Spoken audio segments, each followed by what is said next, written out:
Guess what? For 2022, the Nissan LEAF is now available even cheaper. Everything in 2022 has gone up in price except the Nissan LEAF. You can now get it for $28,000 and you can now get this top trim for about $38,000.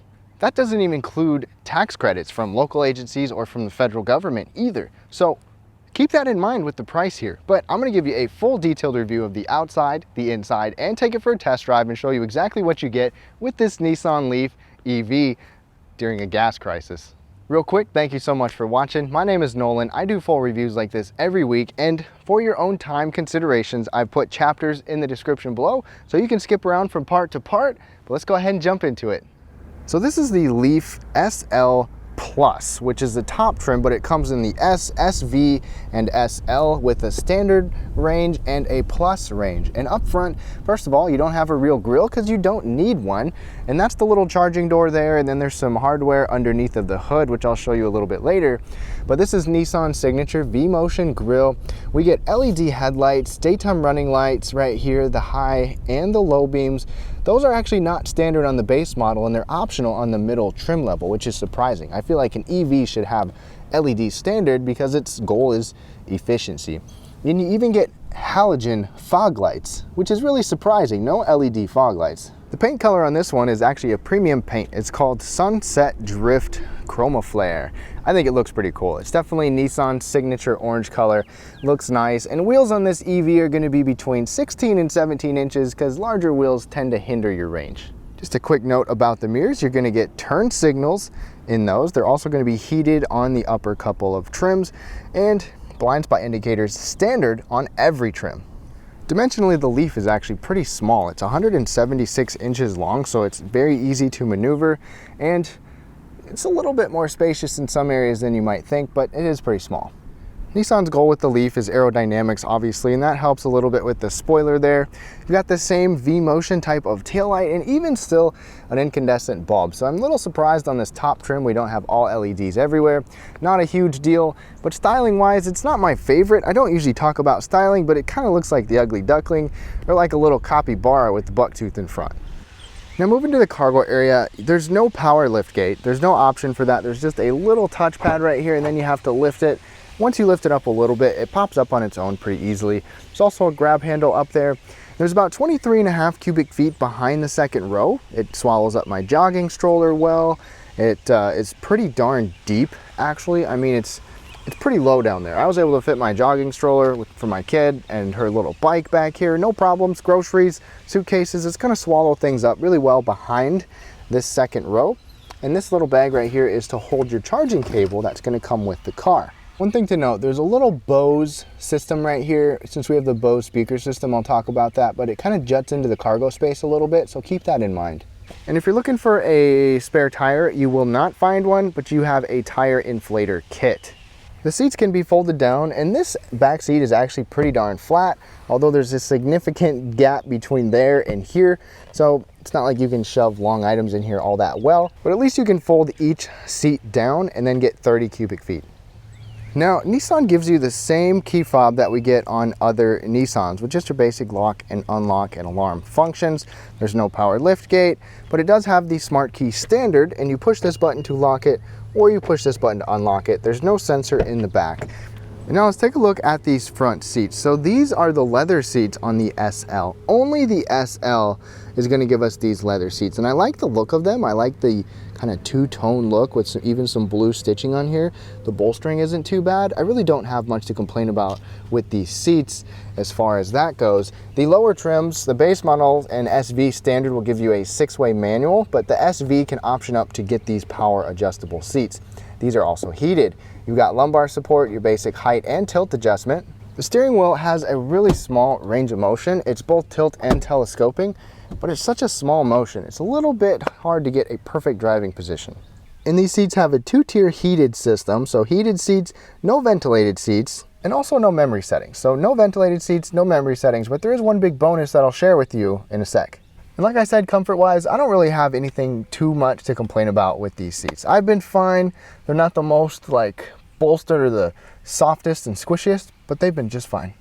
Now, quick look at the back seat. So right here, this is hard touch plastic, unlike the front seat, but you do have a soft armrest and a pretty good sized bottle holder.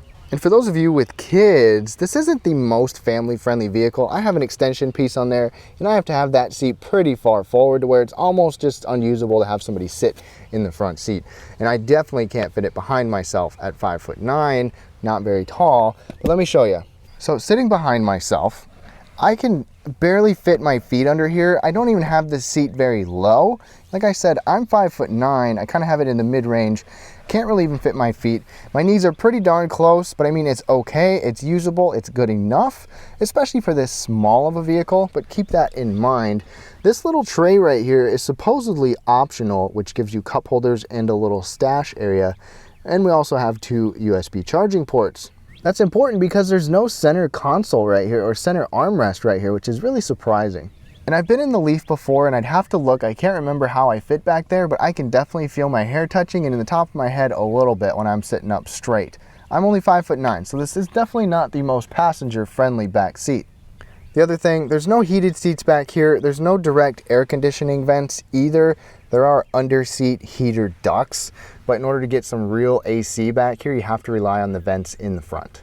Before I show you the interior, there's one really cool feature with EVs like this. Let me show you. So with our digital display that I'll show you in a little bit, you can have a charging timer, even a climate control timer. That's what I'm going to talk about. So you can have the car automatically heat or cool whenever you want it to.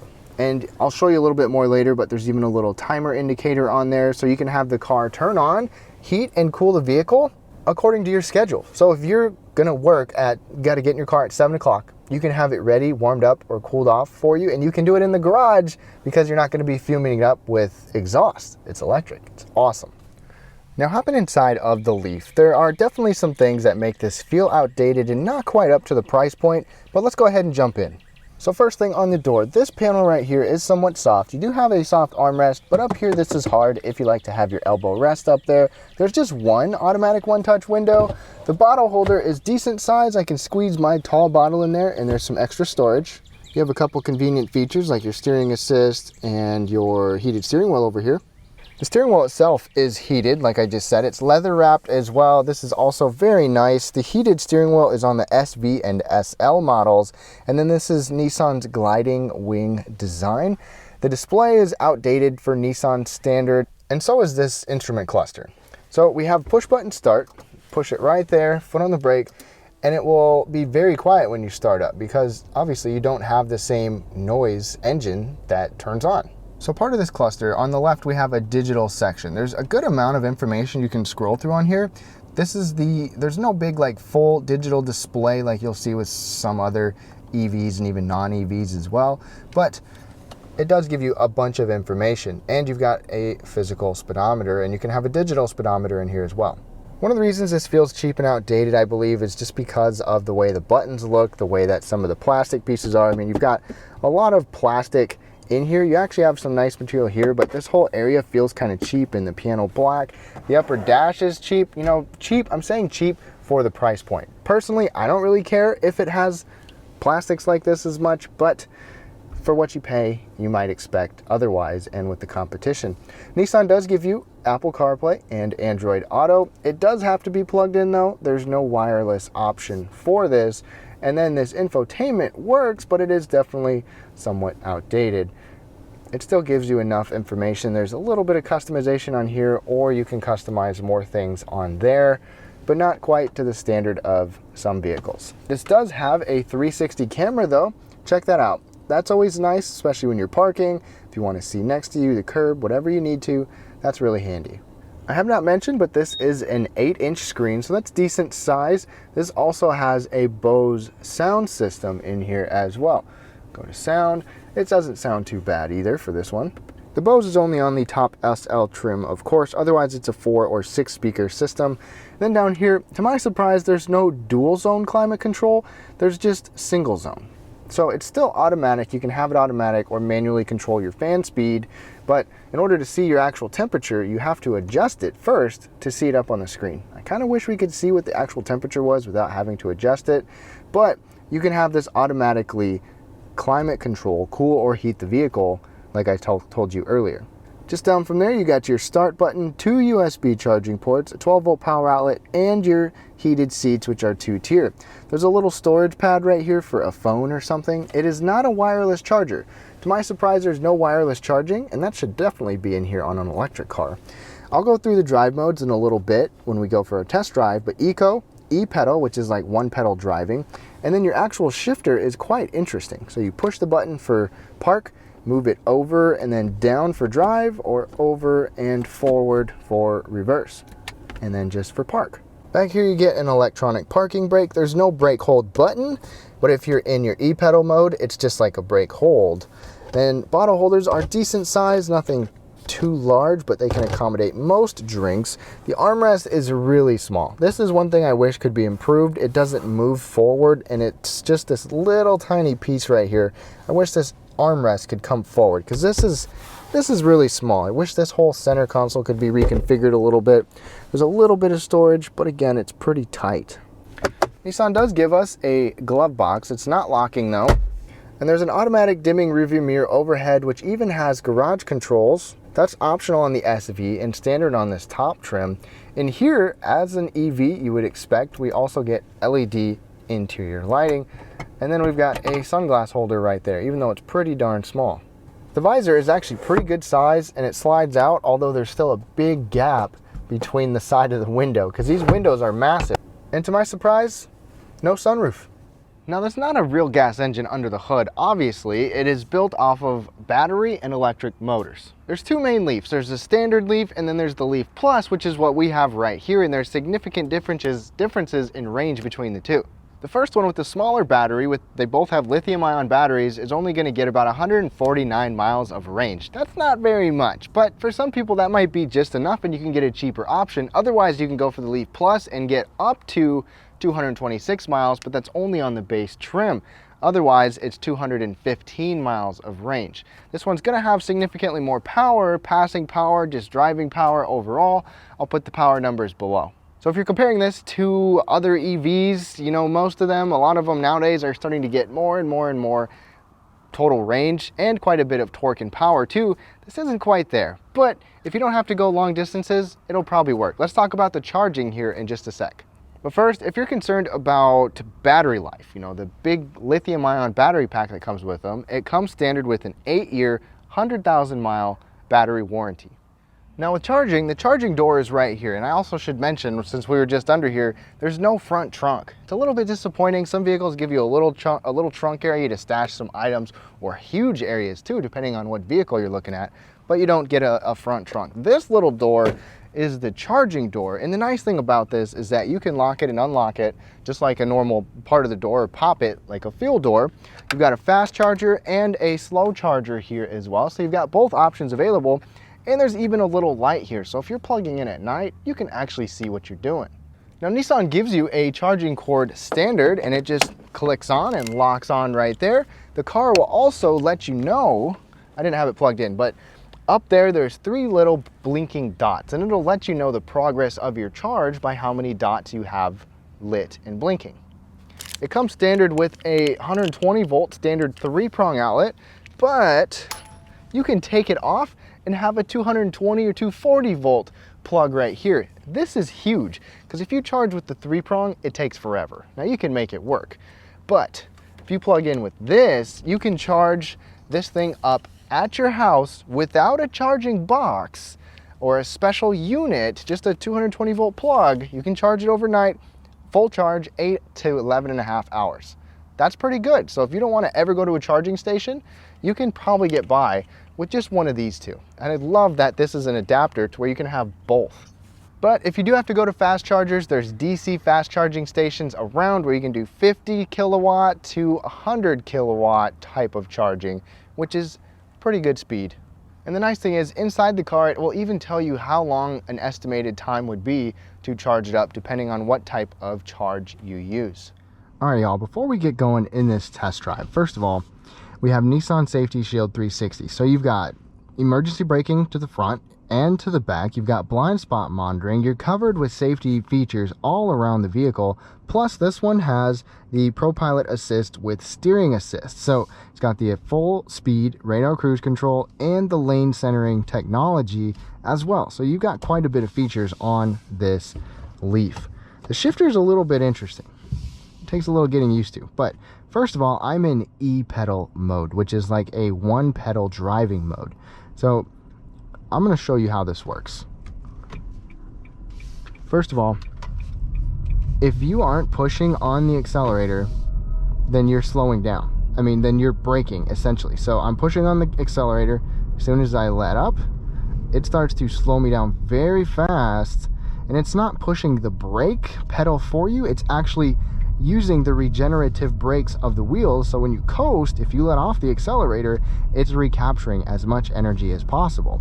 So you can essentially drive around town without having to press the brake pedal. You can still press the brake pedal.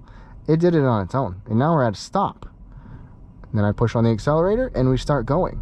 So the thing about driving with this mode is you're going to recapture a ton of regenerative energy to help you get good range. But it also feels kind of funny because it's like you're driving into resistance all the time. There's also just standard eco mode. I'm going to turn e-pedal off and then do just eco. Eco is kind of a mix of the e-pedal and like regular driving. So let me go ahead and get going. If I have it just in eco mode, it's not nearly as aggressive with the regenerative braking. If I let off the accelerator now, it slows me down some, but nothing like with the e-pedal on. So you feel like you're pushing into a little bit of resistance, but it's kind of a good mix of efficient driving, but also still being able to coast a little bit too. Now, if I let off, I can coast some, but not as much as you normally would. It's capturing energy with the regenerative brakes. Now, if I turn the eco mode off, we can coast a lot more. Let me get pedal down. Woo! And the torque here is instant. I mean, we hit 60 pretty quick. It's actually a little more fun to drive than you would expect, especially considering the numbers compared to some vehicles. But as soon as you put the pedal down, it goes. That's the way electric cars are. They just have a completely different feel to them. Whereas with the gas engine, you got transmissions you gotta wait for, you've got turbos that have some lag, or you gotta get the RPMs up to get some power. Not in an electric car.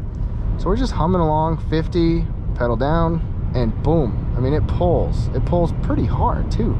It's got a good amount of torque for this size of a vehicle. So you can probably enjoy yourself driving this around. You're really gonna suck your range way down if you drive like that, but it's still pretty fun, and passing power is not bad at all. And as far as the steering goes, it doesn't feel, you know, sporty. It doesn't feel quick necessarily or anything. It's a little bit laggy with the steering wheel, but it's a comfortable amount of steering. I mean, it doesn't have a ton of body lean in here. It's got some, but it's still a comfortable vehicle to drive. And for just a daily EV driving around town most of the time, it's really easy to maneuver, fun to drive, pretty pleasant. Sorry about that. There is a siren right there. Now, when you don't have the e-pedal on, you can basically drive just like a normal car. I mean, it's going to feel very similar. There's going to be some coasting, acceleration. It's just very similar. Put that back on, turn it on, and it's slowing me down without me touching the brake. So I have to push on the accelerator a decent amount to get going. One cool thing, if you really are kind of curious to convert like miles per gallon to what that equates to like with an electric car, this has a meter that shows you your average miles per kilowatt hour. So right now, just with the way I've been driving, it's been 3.3 miles per kilowatt hour.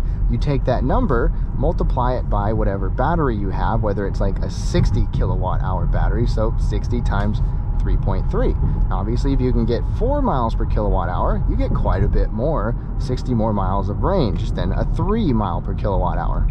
Just a fun little conversion there. So you kind of know how well or how efficient you are driving, and it'll also show you how much range you have on here, your driving style, what's taking away any of your range as well. Another note about the Leaf is road noise It's very quiet in town as far as the EV system goes. I mean, you don't hear anything like a gas engine. You don't hear any of the rumble, grumble, shifting, revving, nothing like that. It's just super quiet. But it does let some road noise and some wind noise in here. It's not a super quiet type of insulated vehicle. There's going to be wind noise. I can hear it right now, even just going about 50. So something to keep in mind, it's not going to be as quiet as some vehicles that are a little bit more expensive. Daily driving, it's pretty fun. I mean, it's a pleasant drive because it's so torquey. You still have Apple CarPlay and Android Auto and like Sirius XM, all that, even though that is outdated. I really don't like this armrest. That's a big complaint of mine. Otherwise, there's not a lot to complain about daily driving this. It's got enough space for most people. It's comfortable enough. The ride comfort is a little bit firm, but you know, you can't expect anything too crazy smooth with an EV like this. But overall, it's pleasant to drive. So to wrap things up on this 2022 Nissan LEAF, I've got to say it feels kind of old, but it's nice that Nissan lowered the price because everything's going up in price except this Nissan LEAF. And you can get a couple of different types of range models depending on what you need. It doesn't have the range that you can find in some other higher end or newer EVs, but it can still work for a lot of people. It gives you the EV 100% EV capability. You still have some features inside, and it's more safety oriented and safety minded with its safety shield all around the vehicle and the available Pro Pilot Assist type of features. But if you're looking for more space, maybe not for you. If you're looking for a lot of range, maybe not for you. But for a more affordable EV option, take a look at the Nissan LEAF. Let me know what you think of the LEAF and what you thought of the video. A thumbs up would be super helpful, and subscribe if you want to see more videos like this. Have a great day.